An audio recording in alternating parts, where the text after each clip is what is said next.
अल्हम्दुलिल्लाहि रब्बिल आलमीन वस्सलातु वस्सलामु अला सय्यिदिल मुरसलीन अम्मा बअद फ़अऊज़ु बिल्लाहि मिनश शैतानिर रजीम बिस्मिल्लाहिर रहमानिर रहीम।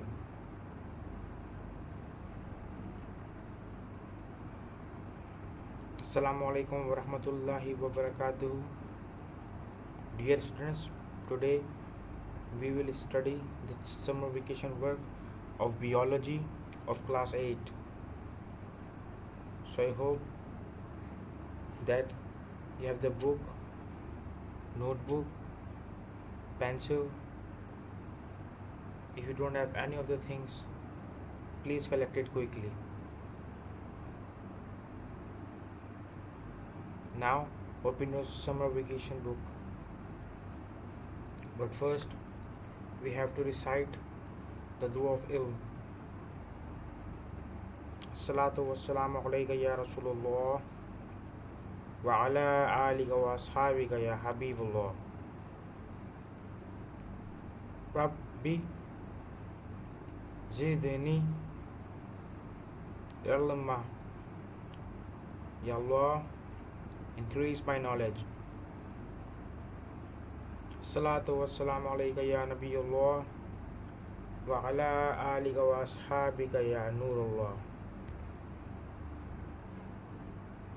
Inshallah, after this lecture, my dear students, students will be able to understand the organelles of plant cell, the scientific method which is used in the terminology of scientific approaches related to science, and the label diagram of brassica flower and the types of plant tissues. So my dear students, हमारा summer vacation work में जो हमारा first जो task है वो है draw a diagram showing different parts of a typical plant cell. तो आपने यहाँ पर एक अपने समर पैक बुक में एक डायग्राम ड्रॉ करनी है जो कि प्लांट सेल और उसके मुख्तलिफ पार्ट्स या ऑर्गेनल्स को शो अप करती है। तो विद उसकी और आपने उसकी लेबलिंग भी करनी है। तो क्योंकि हमने प्लांट सेल को डिस्कस किया हुआ इजली, तो हमारे लिए इस चीज़ को समझना नहायत ही आसान होगा। तो इस पिक्चर से हम इसको इजली तौर पर ड्रॉ आउट भी कर सकते हैं कि किस तरह प्लांट सेल ड्रॉ किया जाता है और उसमें क्या क्या जो हैं वो ऑर्गेनल्स या उसके पार्ट्स होते हैं। जैसे कि यहाँ पे लेफ्ट हैंड साइड पे बहुत सारे नाम लिखे हुए हैं, राइट हैंड साइड पे और उसके स्ट्रक्चर्स भी आपके सामने बने हुए हैं according to the shape and sizes हैं। हम अगर नेम डिस्कस करें तो साइटोप्लाज्म है, क्लोरोप्लास्ट है, न्यूक्लियस है, न्यूक्लियोलस है और एंडोप्लाज्मिक रेटिकुलम है जो न्यूक्लियस के बिल्कुल अराउंड ही सराउंड में पाया जाता है। माइटोकॉन्ड्रिया है, पैरोक्सियम है जो काफ़ी कम तादाद में पाए जाते हैं लेकिन मौजूद होते हैं प्लांट सेल्स के अंदर। फिर हम अगर राइट हैंड साइड के ऑर्गेनल्स की बात करें तो उसमें गोल्गी एपेटस है, अमेलोब्लास्ट है, राइबोसोम्स हैं जो बहुत ही सबसे स्मॉलेस्ट ऑर्गेनल्स भी कंसिडर किए जाते हैं। सेल मेम्ब्रेन है और सेल वॉल है और जो कि प्रोटेक्शन और दूसरी फंक्शंस में काम आती है। और कुछ हमारे पास वैक्यूल्स हैं। हमने इन सब के जो हैं वो फंक्शंस को भी थोड़ी तौर पे डिस्कस किया हुआ है कि किस तरह जो है हर एक ऑर्गेनल जो है वो अपना अपना काम इसके अंदर जो है वो सर अंजाम दे रहा है। जैसे कि हमारा सेल वॉल की एग्जांपल है, तो सेल वॉल जो है वो इसके अंदर एज अ प्रोटेक्शन का काम कर रही होती है और काफ़ी रिजिड और हार्ड होती है और उसको शेप जो देने का काम है वो सेल वॉल का ही काम है। इसके बाद हम सेल मेम्ब्रेन को डिस्कस करते हैं तो वो भी कई तरह के फंक्शंस और कौन से कई सारे केमिकल्स जो हैं उनकी ट्रांसपोर्टेशन एक जगह से दूसरी जगह पहुंचाने के कौन से केमिकल सेल के अंदर एंटर हो सकते हैं, कौन से नहीं हो सकते। इसके अलावा सेल के अंदर के दूसरे फंक्शंस को संभालना वो सेल मेम्ब्रेन का काम होता है। साइटोप्लाज्म जो कि लेफ्ट टॉप पे आपके पास मौजूद है वो नहायत ही इम्पॉर्टेंट कंपोनेंट है। वाटर और कुछ कंपाउंड का मिक्सचर है जिसका काम सर्कुलेशन है इन सब ऑर्गेनल्स क्योंकि कि अगर जिस ऑर्गेनल को अपने फंक्शन के मुताबिक सेल में जहाँ पे जाना हो तो साइटोप्लाज्म एक मीडियम है उसके थ्रू पे जा सकता है। इसके अलावा जो सबसे अहम इसके अंदर जो है वो जो ऑर्गेनल पाया जाता है वो क्लोरोप्लास्ट है जो लेफ्ट सेकंड पॉइंट पे लिखा हुआ है, जो कि डिफरेंस करता है इसे एनिमल सेल से, क्योंकि क्लोरोप्लास्ट एक ऐसा ऑर्गेनल है जो कि फोटोसिंथेसिस के प्रोसेस में इन्वॉल्व होता है, और इसी वजह से हम प्लांट्स को ऑटोट्रॉफ का नाम देते हैं। न्यूक्लियस के अंदर हमें पता है कि डीएनए मटेरियल होता है। इसके अलावा माइटोकॉन्ड्रिया भी कुछ बहुत कम तादाद में जो है वो प्लांट सेल के अंदर पाया जाता है, और इसके फंक्शन भी जो है वो पावर ऑफ द सेल्स के। तो आप इसको अपने समर पैक के अंदर ड्रॉ कीजिए माय डियर स्टूडेंट्स, और इसके मुख्तलिफ और ऑर्गन्स को आप बिल्कुल उसी तरह ड्रॉ कीजिए जिस तरह इसमें मौजूद है, और इसके वेरियस साइज और शेप्स को भी। अब जो हमारा सेकंड क्वेश्चन है वो है draw chart to show the steps of a scientific method. किसी भी साइंस के अंदर या साइंटिफिक मेथड के अंदर जब भी आपने कोई लॉ या कोई थ्योरी पेश करनी होती है, तो उसका एक जर्नल जो है वो एक मेथड है, उसका एक चार्ट मौजूद है, और उसी के थ्रू जो है आप उसी प्रोसेस से जब आप गुज़रते हैं, तो उस प्रोसेस से गुज़रने के बाद आप ये फैसला करते हैं कि आपका आया जो आपकी थ्योरी थी, या जो आपकी सोच थी, या जो आपका एक आइडिया था, या जो आपका कोई भी एक्सपेरिमेंट था, कि आया वो जो है वो लॉ बनने के या वो थ्योरी बनने के लायक है या नहीं है। तो हम इसी को इसमें डिस्कस करेंगे। ये थोड़ा डिटेल वे में है। वैसे अगर हम उसको मेनली जो है वो फर्स्ट हमारा ऑब्जर्वेशन होती है, सेकंड हमारा हाइपोथेसिस है, फिर हमारा theory, and the fourth one हमारा रिजल्ट होता है। लेकिन जो है ये आप अकॉर्डिंग टू योर टास्क आप इसके अंदर चेंजेस कर सकते हैं। यहाँ पे जो मैंने चार्ट आपके सामने आ रहा है माय डियर स्टूडेंट, इसके अंदर जो है वो काफ़ी डिटेल में है, ताकि आपको ईजिली तौर पे समझ में आए कि किस स्टेप पर आपने क्या क्या चीज़ को परफॉर्म करना है। जैसे सबसे पहले मेक एन ऑब्जर्वेशन, सबसे अहम चीज़ होती है ऑब्जर्वेशन, यानी कि आप जो भी चीज़ साइंस के अंदर या नेचर के अंदर ऑब्जर्व करते हैं, तो वो आपके एक्सपेरिमेंट का फर्स्ट वे होता है, या फर्स्ट स्टेप होता है। और उसके अंदर जो है आपने कोई भी ऐसी चीज़ डिस्कस या ऑब्ज़र्व करी कि जिसमें आप ये चीज़ देखें कि वो अननॉर्मल है, या उसको जो है वो कोई भी प्रोसेस जो है वो नॉर्मल नहीं है, तो वो आप जो देख रहे होते हैं वो आपकी ऑब्जर्वेशन कहलाती है। जबकि फिर सेकंड स्टेप आता है आज का क्वेश्चन। उसी ऑब्जर्वेशन के मुतालिक जो है आप क्वेश्चन अपने दिमाग में रेज आउट करते हैं, या आप दूसरों से भी पूछ सकते हैं कि भाई ये चीज़ इस तरह ही क्यों हो रही है। जैसे मैं अगर आपको ग्रेविटी की एग्जांपल दूं, तो ग्रेविटी में पहले एक ऑब्जर्वेशन की जाती है कि ऑब्जेक्ट पहले एक हाइट तक एक हमने फोर्स लगाई, तो एक हाइट तक गया, फिर वो कुछ माइक्रो सेकेंड्स के लिए स्टॉप हो, फिर वापसी नीचे आ गया। तो एक सवाल जो कि न्यूटन ने भी किया था, अपने आप से किया था, कि ये एप्पल जो है जो उसके हेड पे आके गिरा था, तो उसके हेड पे क्यों आया, वो नीचे क्यों आया। तो उसने ही आस्क्ड हिमसेल्फ, उसने अपने आप से ये सवाल पूछा था। तो उसने फर्स्ट उसको ऑब्जर्व किया कि ऑब्जर्वेशन कहते हैं कि एप्पल जो है वो डाउनवर्ड क्यों आया। फिर उसने अपने आप से ये सवाल पूछा कि डाउनवर्ड क्यों आया, ये ऊपर क्यों नहीं, ये साइड पे क्यों नहीं गया। फिर उसके बाद उसने अपनी हाइपोथेसिस जो उसका ट्रायल आइडिया था वो स्टार्ट करके form a hypothesis that answer the question. अब आपने उसके लिए जो है वो ग्राउंड तैयार करना है। अब आपने वो फैक्टर्स को जमा करना है कि जिस पर आपका क्वेश्चन रेज हुआ होगा, जो सवाल आपने अपने जहन में या किसी से डिस्कस किया, अब आपने उसकी बेस तैयार करनी है इन शॉर्ट के ये इस तरह क्यों हो रहा है, कहीं इसकी वजह ये तो नहीं, कहीं इसकी वजह ये तो नहीं, कहीं कोई इन्वायरमेंटल फैक्टर तो नहीं था। तो आपने उसके लिए ना एक ग्राउंड तैयार करना है, एक ट्रायल आइडिया तैयार करना है, जिसको हम हाइपोथेसिस का नाम देते हैं। फिर आपके पास फोर्थ स्टेप है make a prediction based on the hypothesis. फिर आपने एक तरह की कोई प्रेडिक्शन करनी है जो कि आपके हाइपोथेसिस के ऊपर बेस करती है। प्रेडिक्शन यानी कि अपनी सोच को लाना कि हम इसको अगर इस तरह करवाएं तो ये काम इस तरह क्यों होगा। तो एक ट्रायल आइडिया, अभी ये सब चीज़ें जो है ना वो ट्रायल आइडिया पे चल रही हैं। तो आपने फिर उसको एक तरह से उसी प्रोसेस को एक तरह से रिपीट आउट करवाना और एक प्रिडिक्ट करना है कि जो आपने ग्राउंड तैयार किया है, जो आप जिसके ऊपर आपका सवाल है कि आया, उसके ऊपर ये चीज़ दोबारा उसी तरह हो पाती है या नहीं। तो आपने इन शॉर्ट अभी इसको हम आमतौर पर साइंटिफिक मेथड में एक तरह से पेपर वर्क, ये कैलकुलेशन, ये फार्मूले का भी पार्ट कहते हैं कि किस तरह आपने ये चीज़ करवानी है। तो ये सब जो है आपकी प्रिडिक्शन चल रही कि मैं अगर इस तरह ये काम करूँगा तो क्या पता ये चीज़ इस तरह हो जाए। तो अभी एक जनरल पॉइंट ऑफ व्यू से चल रही है एग्जांपल कि अगर मैं एप्पल दोबारा इसी हाइट से गिराता हूँ तो क्या ये उसी स्पीड से नीचे आएगा। तो स्पीड जो है आपके पास एक तरह का आपका हाइपोथेसिस का एक प्रेडिक्शन फैक्टर हो गया कि अब मैं इसको अगर और हाइट से गिराता हूँ तो क्या ये उतनी उसी स्पीड से आता है, क्या ये बिल्कुल पॉइंट से अगर मैं गिराता हूँ तो फिर क्या होता है, एप्पल क्यों डैमेज हो रहा है इतनी हाइट से गिरने पे, क्यों, क्या कहीं इसका वेट तो नहीं बढ़ रहा।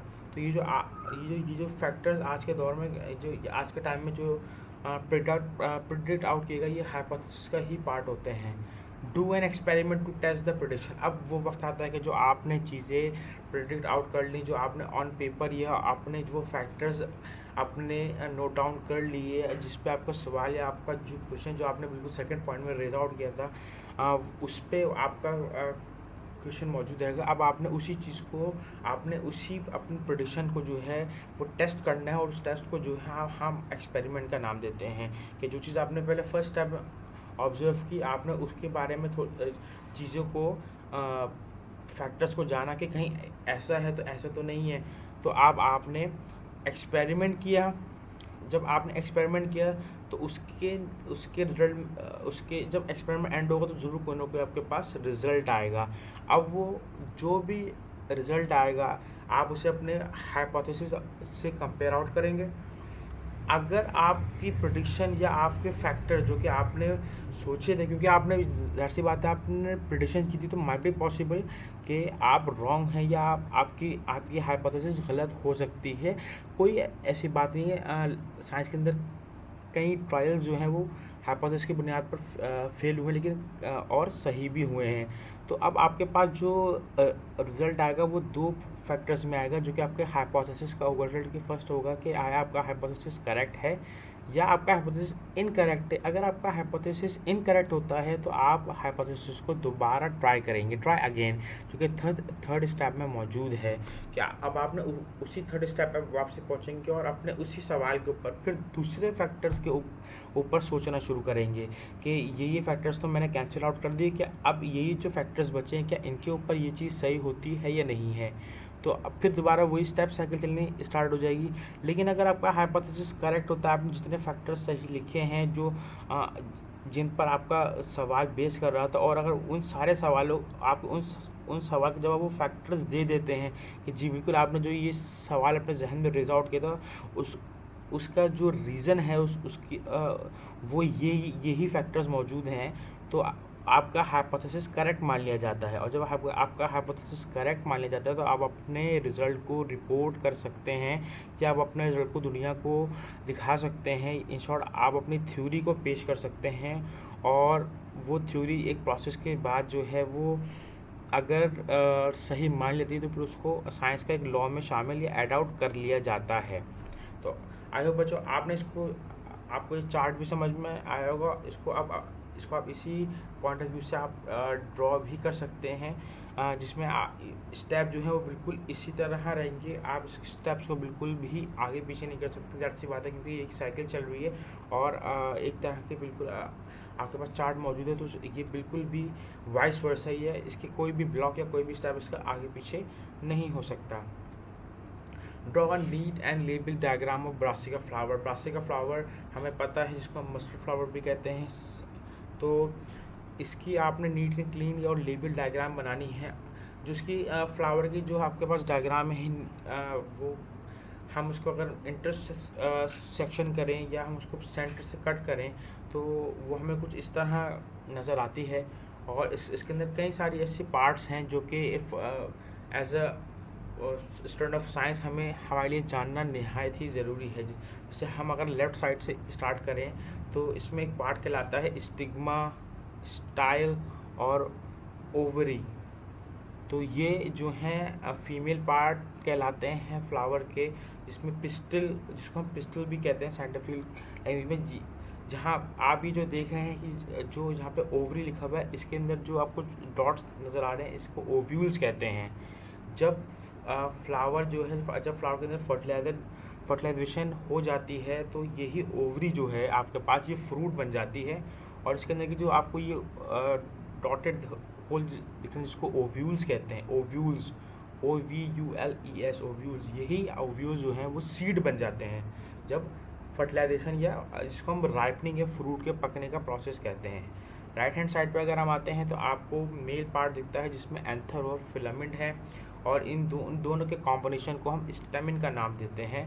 और इसी एंथर के अंदर वो पॉलिन्स होते हैं जो फर्टिलाइजेशन के बाद जो है, या फर्टिलाइजेशन के प्रोसेस के दौरान जो है वो इसी स्टिग्मा से होते हुए इसी ओवरी के अंदर ऐड होते हैं, और ये हेल्प जो करते हैं इस हेल्प को हम पॉलिनेशन का नाम देते हैं, जो कि किसी हवा या एयर से भी हो सकती है, या किसी इंसेक्ट वगैरह जैसे हनी बी वगैरह से भी ये हो सकती है। फिर हमारे पास जो है वो राइट हैंड में ही थर्ड जो हमारे पास स्टाइल है वो है पैटल्स, जिसको हम कोरोला का नाम भी देते हैं।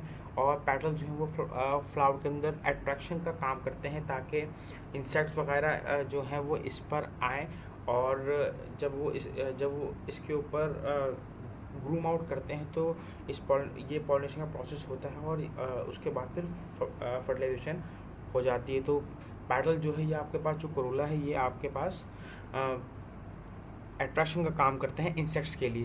सीपल जो है कैलेक्स ये बेस आउट करते हैं, प्रोवाइड जो है। और आपने अक्सर फ्रूट्स के ऊपर कुछ लीव्स देखे होंगे, तो वो आफ्टर राइपनिंग वो यही सीपल ये कैलेक्स आपके पास कहलाती है। फिर ओवरी के ही बेस पर आपको रेसेप्टल और पेडिसल मिलते हैं, जो कि बेस होती है, यहाँ से जो है आपका फ्लावर कनेक्ट होता है उस ट्री से या उस प्लांट से, जिससे इसको न्यूट्रिशन वगैरह मिल रहे होते हैं। क्योंकि जब इसमें सीड या फ्रूट बनने का वक्त आता है तो प्लांट जो है वो इसी के ज़रिए जो है वो इसके अंदर कुछ स्पेशलाइज्ड सेल्स होते हैं, जो कि हम इंशाल्लाह भी आगे भी इस चीज़ का चार्ट को डिस्कस करेंगे। तो वो इसी के थ्रू जो है वो न्यूट्रिएंट्स वगैरह पहुंचा रहा होता है, जिससे आपके सीड्स और फ्रूट बनना स्टार्ट होते हैं। तो आपको इसी को देखते हुए डायग्राम विद लेवल आपने अपने समर पैक के अंदर बनाना है माय डियर स्टूडेंट्स। ये हम अगर उसको रियलिटी में अगर देख पाए तो ये है आपके पास एक ब्रासिका फ्लावर, और इसके अंदर ये वो सारी चीज़ें मौजूद हैं जो कि हमने डिस्कस करी कि अब जैसे इसमें स्टैमिन जो हमने की डिस्कस, अब इसमें लॉन्ग और शॉर्ट स्टैमिन मौजूद है। यानी कि कुछ स्टैमिन जो जिनकी हाइट काफ़ी हाइट जो है वो थोड़ी ज़्यादा होती है, तो हम उसको जो है वो लॉन्ग कह देते हैं, और जो हमारे पास शॉर्ट होते हैं जो स्टैमिन, उनको हम शॉर्ट स्टैमिन कह देते हैं, जो कि हमारे पास मेल पार्ट होते हैं। हमारे पास फीमेल पार्ट में हमने इसको डिस्कस किया कि स्टिग्मा स्टाइल ओवरी होते हैं, पैटल्स फॉर अट्रैक्शन है, फिर उसी तरह सीपल्स हैं नीचे, और फिर यहाँ पर पेडिसल भी है for the support of the flower. Draw a chart of different types of plant tissues. हमारे पास जो है मुख्तलिफ टाइप के प्लांट टिश्यूज़ भी पाए जाते हैं। मुख्तलिफ साइंटिस्ट जो हैं वो उसको मुख्तलिफ पॉइंट ऑफ व्यू से क्लासीफाई करते हैं मुख्तलिफ बेसिस के ऊपर।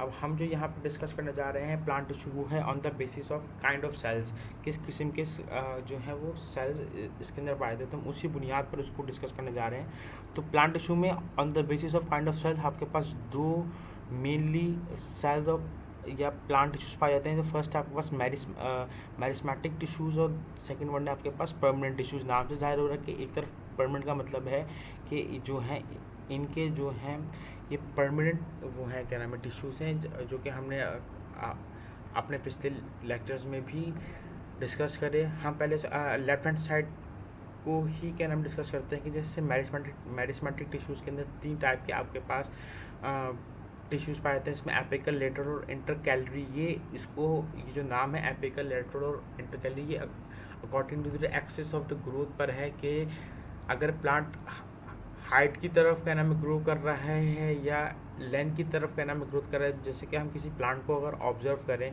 तो वो लंबाई में भी बढ़ रहा होता है, चौड़ाई में भी बढ़ रहा होता है, उसकी शाखें भी निकल रही होती हैं, उसकी हाइट भी बढ़ी होती है। तो उसी तरह कि अगर वो ऊपर की तरफ बढ़ा है तो एपिकल है, साइड में बढ़ा तो लेटरल है, और अगर एक एक्सिस में बढ़ रहा है ओवरऑल तो इंटरकैलरी तौर पर है। तो ये वो टिश्यूज़ हैं जो लगातार जो है वो लाइफ टाइम जो है वो मल्टीप्लाई होते रहते हैं और प्लांट की ग्रोथ को बढ़ाते रहते हैं। जबकि दूसरी तरफ आएँ तो परमानेंट टिश्यूज़ हमारे पास सिंपल और कॉम्प्लेक्स में मज़ीद डिवाइड हुए हैं। हम अगर सिंपल को डिस्कस करें तो उसमें हमारे पैरेन्काइमा, कॉलेनकाइमा और स्केलेनकाइमा सेल्स हैं जो कि प्लांट के मुख्तलिफ पार्ट्स के अंदर पाए जाते हैं और एक अहम रोल अपना प्ले करते हैं। ये आपकी शूट्स में, आपके लीव्स में और आपके इवन आपकी रूट्स में भी पाए जाते हैं और मुख्तलिफ काम या मुख्तलिफ फंक्शंस को परफॉर्म करते हैं। और जबकि हम अगर कॉम्प्लेक्स टिश्यूज़ की बात करें तो उसमें हमारे पास जाइलम और फ्लोएम सेल्स आप हमको मिलते हैं और ये कॉम्प्लेक्स इसके अंदर जो हैं वो मुख्तलिफ साइज़ के और एक से ज़्यादा आसपास सेल्स की लेयर्स मौजूद होती हैं, तो इसलिए हम उसको कॉम्प्लेक्स टिश्यूज़ का नाम देते हैं। तो आपने बिल्कुल इसी पैटर्न से अपने समर पैक के अंदर इसको ड्रॉ करना है my dear students. I hope that आपको जो अब तक चीज़ें समझाई उससे आपको काफ़ी हेल्प मिलेगी आपको इस समर पैक को सॉल्व करने में। In the end my dear students, I hope that everything I have taught in this lesson is very clear. Do your homework at your home, and your summer vacation work. Amin. May Allah strengthen your memory. Amin. Jazakallahu khair.